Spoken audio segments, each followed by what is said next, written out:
The first thing Detective Sarah Mitchell noticed about the Harrington house was the silence. Not the peaceful quiet of an empty home, but something deeper and absence so complete it felt like walking into a photograph. She stood on the front porch of the Victoria-style dwelling at 1847 Maple Grove Lane, her hand hovering over the doorbell.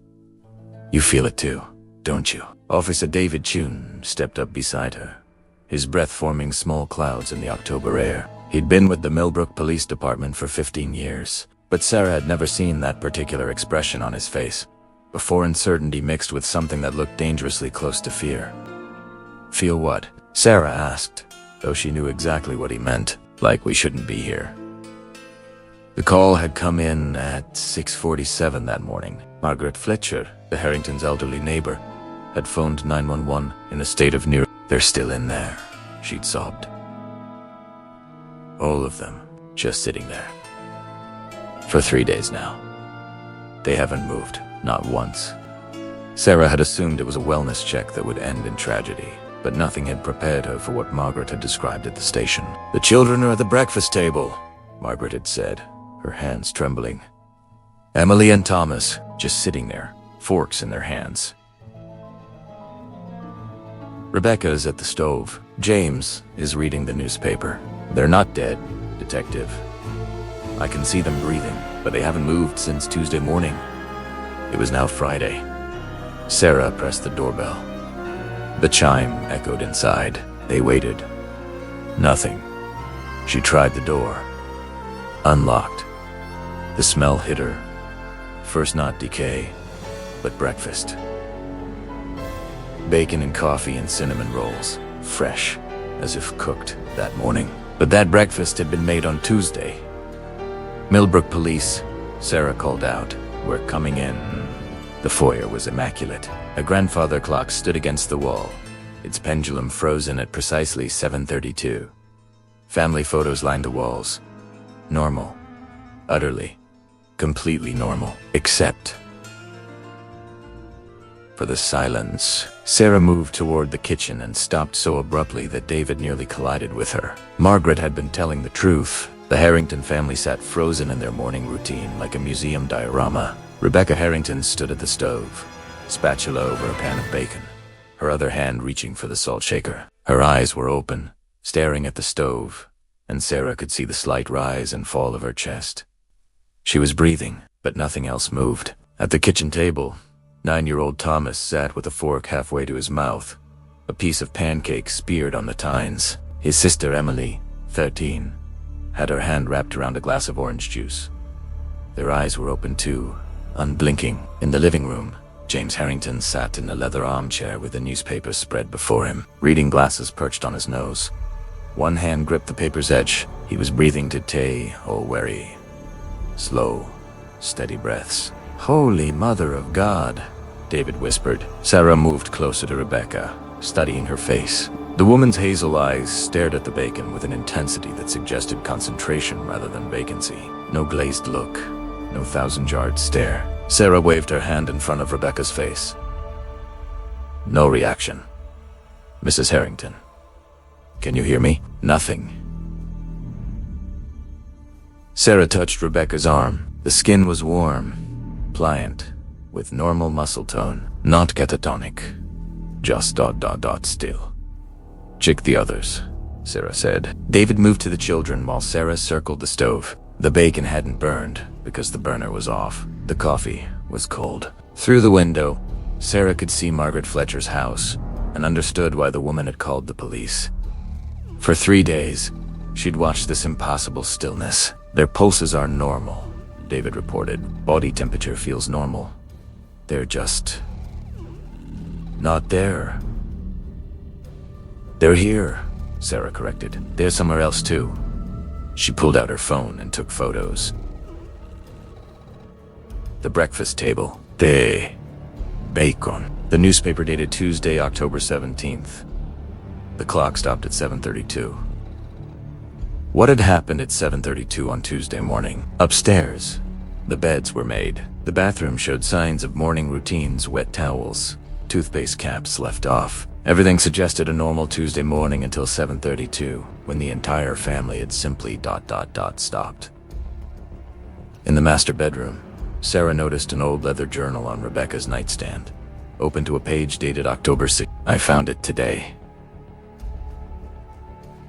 The door. James thinks I'm crazy, but I know what I saw. It was in the basement wall, behind the old shelves. Not a real door, more like a suggestion of one, an outline in the brick. When I touched it, I felt like touching a memory, like reaching into yesterday. The children felt it too. Emily gasped when she saw it. "Mom," she said, "what is that?" "Tomorrow morning, I'm going back down there. Primera. Vito no." Sarah's blood ran cold. "We need to check the basement." The basement door was tucked under the stairs. Sarah pulled it open and descended slowly, her hand on her weapon. The basement was finished TV, sectional sofa, storage shelves. At the far end, someone had moved several tall metal shelves away from the wall. Behind them, the brick wall looked perfectly ordinary except for one section, roughly door-sized, where the mortar seemed darker, older, medieval almost. Sarah moved closer, running her fingers over the bricks. They felt different, rough and cold and somehow distant, as if she were touching them through glass. "You see anything?" David asked. "A wall, just a wall." But when Sarah let her vision unfocus slightly, she could see something. An outline. A doorway. A door that wasn't there. "We need specialists," David said, his voice rising. "Medical personnel. Whatever this has started here. At this wall." She pressed her palm flat against the brick and felt it. Time stuttered. For a fraction of a second, Sarah was standing in a vast corridor filled with doors, hundreds of them, thousands stretching further than her eye could follow. And at the far end, she could see the Harringtons, all four of them, looking at her with expressions of profound relief. Then she was back in the basement, gasping, David's hands gripping her shoulders. "Sarah, what happened? You just froze." Sarah checked her phone. 9:15 a.m. Her watch said 9:47 a.m. David's watch said 8:52 a.m. Time was not working properly in this house, and somewhere beyond that impossible door, the Harrington family was waiting. Sarah stumbled back from the basement wall, her pulse pounding. David grabbed her arm to steady her. "You froze," he said, eyes open, not responding. "What did you see?" "The Harringtons?" she whispered. "They're not in this house. They're somewhere behind that wall. Beyond it." They hurried upstairs. The distortion in the air weakened, but didn't disappear. The house felt wrong, like a tear in time. In the kitchen, the Harringtons remained frozen. Rebecca with her spatula midair, Thomas with his fork suspended. Not unconscious, paused. "We need to call this in," David said. "And tell them what?" Sarah snapped. "That the family is stuck in a time anomaly. But there's a door that exists and doesn't exist. They'll think we've lost it." She opened her notebook. "We document everything." Rebecca found the door Monday. She went back Tuesday morning. Something happened between those moments. They crossed the lawn to Margaret Fletcher's house. The elderly neighbor opened the door wide, anxious. "Are they okay?" "Not yet," Sarah said gently. "We need to know what you saw." Margaret led them to her kitchen, eyes trembling. On Monday, Rebecca looked excited. She was on the phone, gesturing wildly. That evening, she and James argued well, talked intensely. She pulled him toward the basement. When they came back up, he seemed shaken. "And Tuesday morning?" Sarah asked. "At 7:32 exactly," Margaret said. They all stopped, every one of them. Rebecca cooking, the kids at the table, James with his newspaper. I watched 4 minutes before calling her phone. It rang inside the house. No one answered. Sarah showed her a photo from Rebecca's journal describing the door. Margaret's face went pale. "She told me about it Monday night," she whispered. "A door hidden behind shelves. She said you could only see it when you weren't looking straight at it." Said the bricks felt different, like time was moving wrong. Margaret fetched an old history book. Inside was a photograph of a stone cottage that once stood exactly where the Harrington house was built. Its door was set deep into the wall, forming a dark tunnel. "Hartwell Cottage," Margaret explained. The owners Harrison and Elizabeth Hartwell called themselves temporal researchers. People said they were insane. They believed time wasn't linear, that all moments existed at once. They tried to build a doorway to access those moments. The cottage burned in 1921, but the fire hadn't behaved like fire. Witnesses described black flames. Margaret sighed. Cold. Once, when firefighters entered, they found the Hartwells frozen solid, reaching toward a wall in the basement.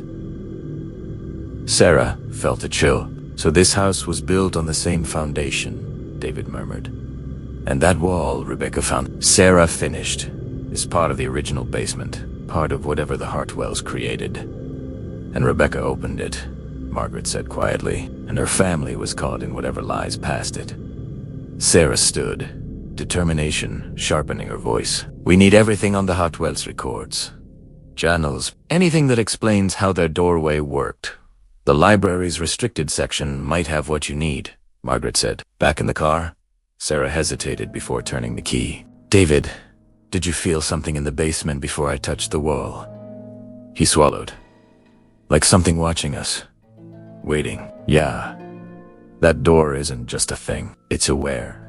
As they pulled away, Sarah looked at the house, four figures locked forever in a single moment. The Hartwells had died reaching for their door. Now the Harringtons were trapped, reaching for the same impossible threshold. The real question wasn't what they were trying to reach, but what, from the other side, was trying to reach them. Detective Sarah Mitchell stood at the edge of the basement, her breath steadying as she tried to make sense of what had just happened. The sensation of the corridor still clung to her like a cold mist, a memory she had not lived yet somehow remembered. David stood a few steps behind her, watching her closely. He looked less like a seasoned officer and more like someone waiting for the world to return to normal. We need to call this in, Sarah said. Her voice sounded strange to her, like it came from a slight distance. Not the full story, just enough to bring in a controlled team. If we say too much right now, they will shut this place down before we understand anything. David swallowed hard. So what do we tell them? Possible environmental toxin? Unresponsive but stable residents. No movement.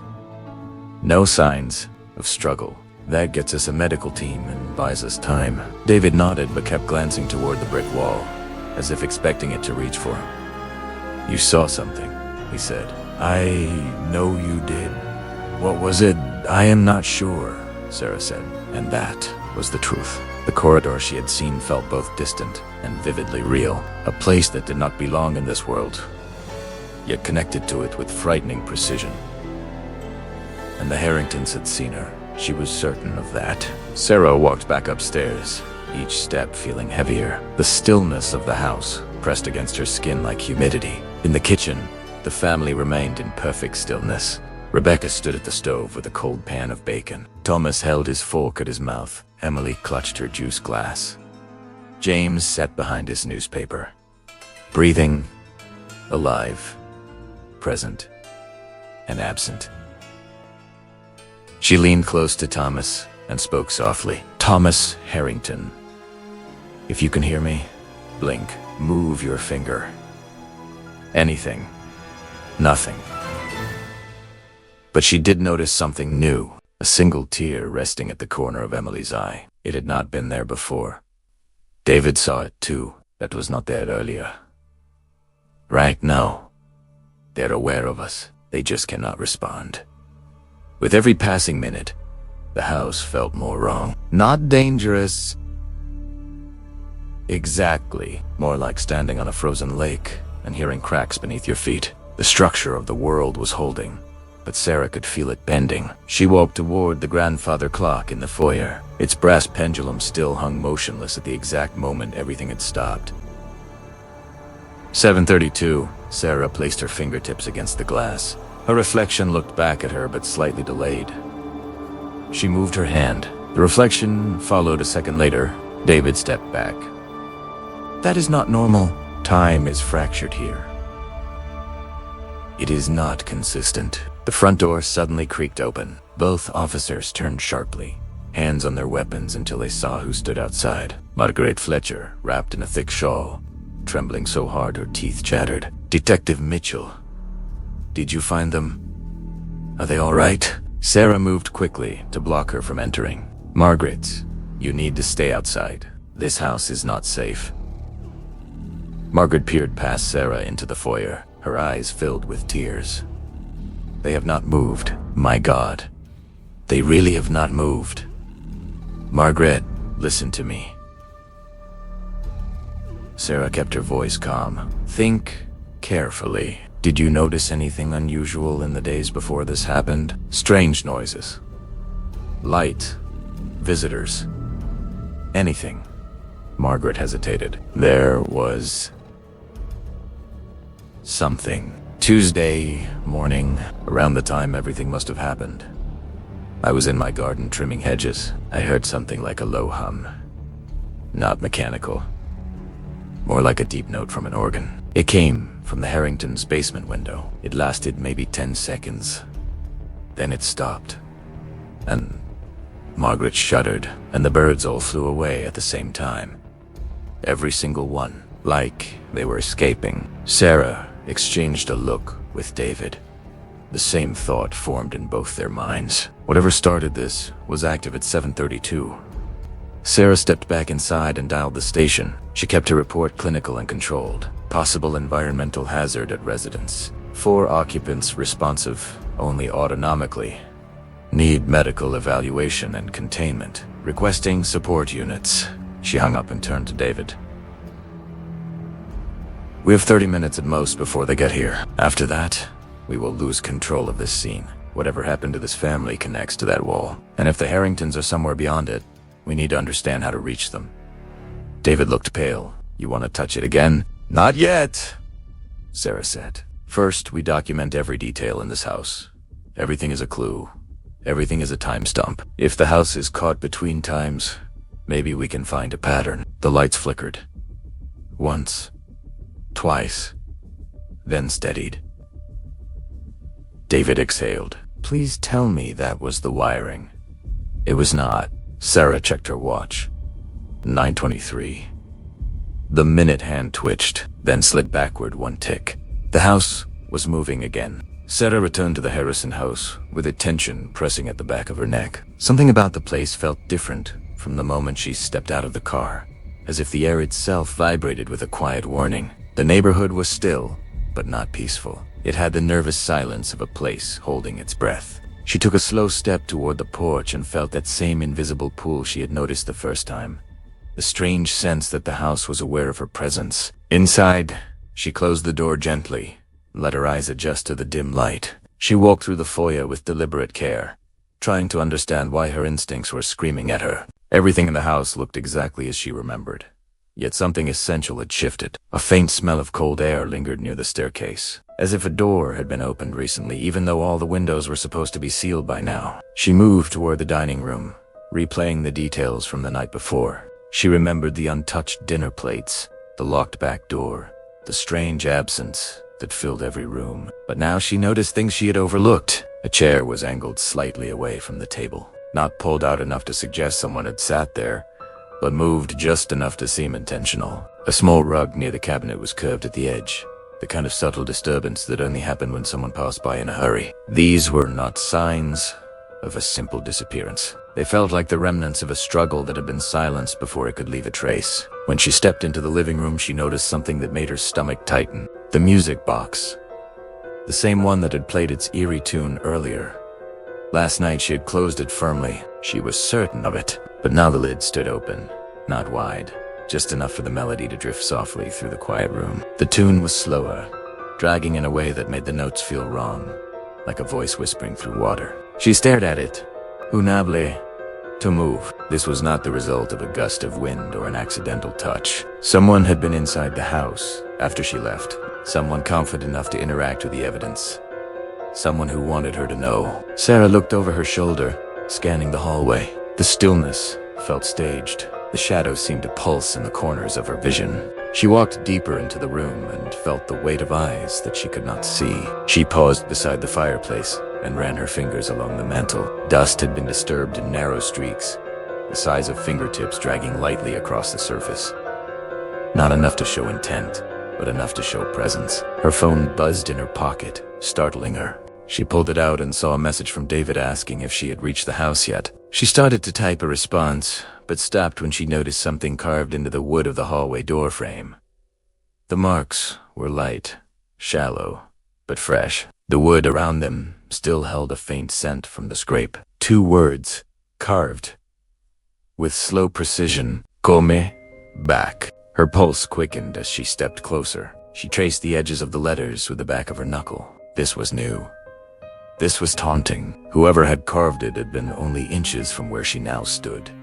They had taken their time. They wanted her to see it. They wanted her to understand she had never been alone in this house. She backed away instinctively and felt the atmosphere tighten. The floors creaked faintly behind her, not loud enough to confirm a presence, but not quiet enough to dismiss. She turned sharply, scanning every angle, every line where shadow met light. The house felt alive again, not with memory or sorrow, but with intention. She knew 2 things with absolute certainty. The Harrisons had not simply vanished, and whoever was responsible was inside this maze of silence, waiting, watching, guiding her step by step towards something she was not yet prepared to face.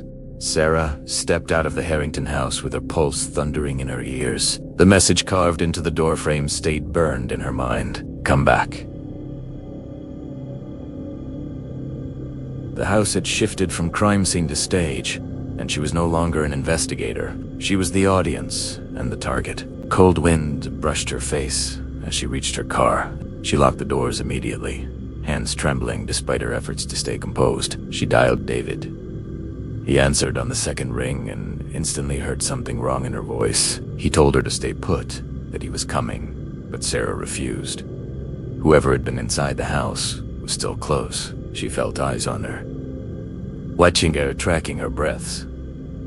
She pulled out of the driveway and checked the rearview mirror repeatedly. Nothing behind her, yet the pressure in her chest grew heavier, as if someone sat in the back seat. Halfway down Maple Grove Lane, she noticed headlights behind her. Far enough to avoid suspicion, but close enough to keep pace.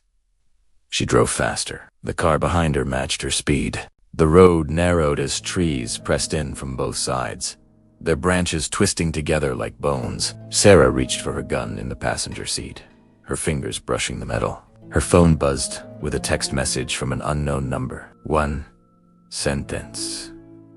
We are not done. Her breath caught. The message timed itself perfectly, arriving the moment fear peaked. She ignored it and pressed the accelerator. The headlights behind her vanished abruptly, leaving the road darker and somehow emptier. Sarah did not trust the disappearance. She drove to the station anyway, parking in the far corner under a light that flickered weakly. Inside the building, the familiar scent of coffee and disinfectants should have grounded her, but the sense of being hunted followed her through the door. David met her immediately. She explained everything. The open music box, the message carved in the wood, the presence in the house, the feeling that she had been followed.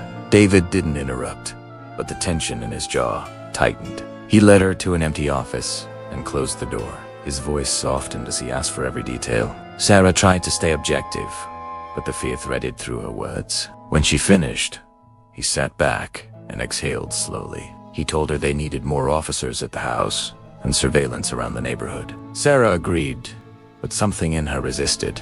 The threat wasn't outside the house.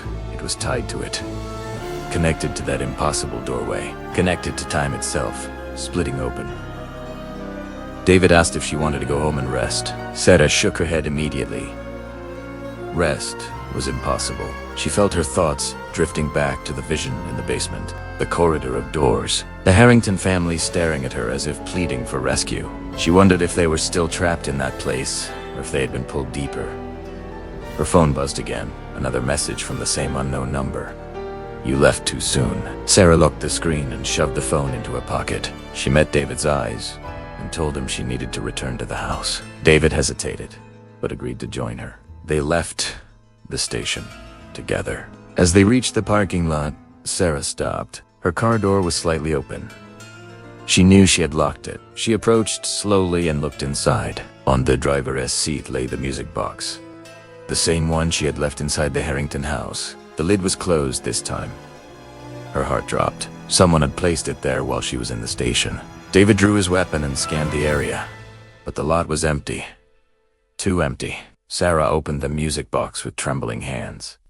Instead of the familiar melody, a new tune played, slower, darker, almost like a whisper. Inside the lid was a new message carved into the wood.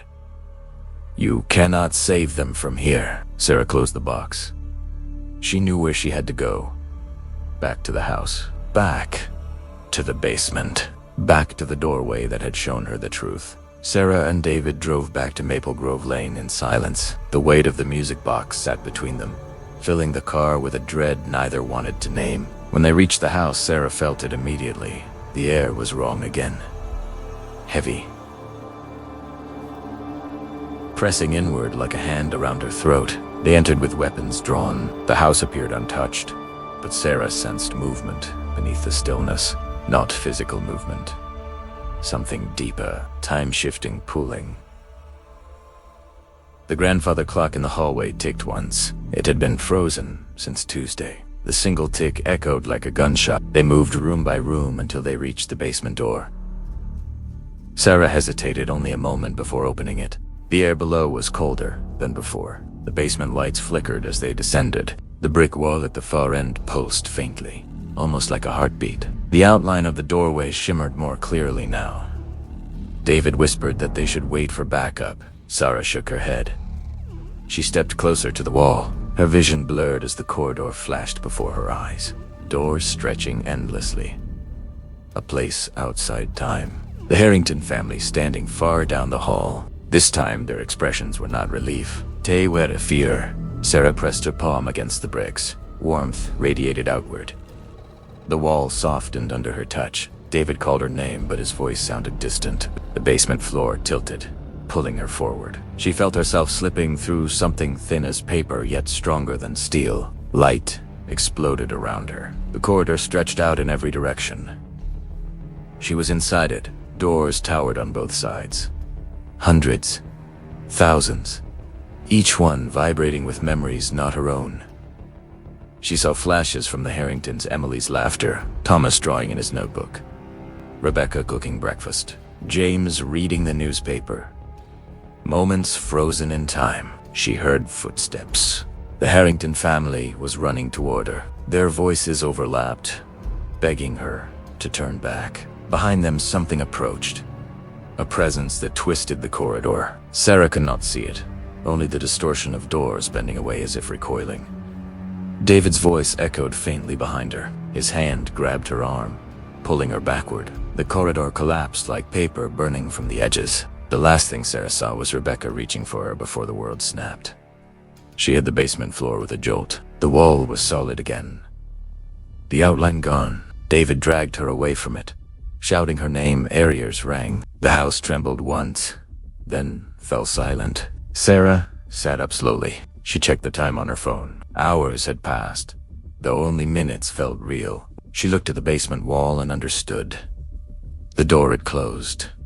The corridor had sealed itself. But the music box on the floor began to play again. The lid opened on its own. Inside, a new message appeared, carved fresh into the wood. "We will open another door." Sarah stared at the message. The Harrington family was still trapped somewhere beyond time, and whoever controlled the doors was not finished with her. She closed the box and rose to her feet. The hunt was no longer about finding answers. It was about stopping whatever waited behind the next doorway.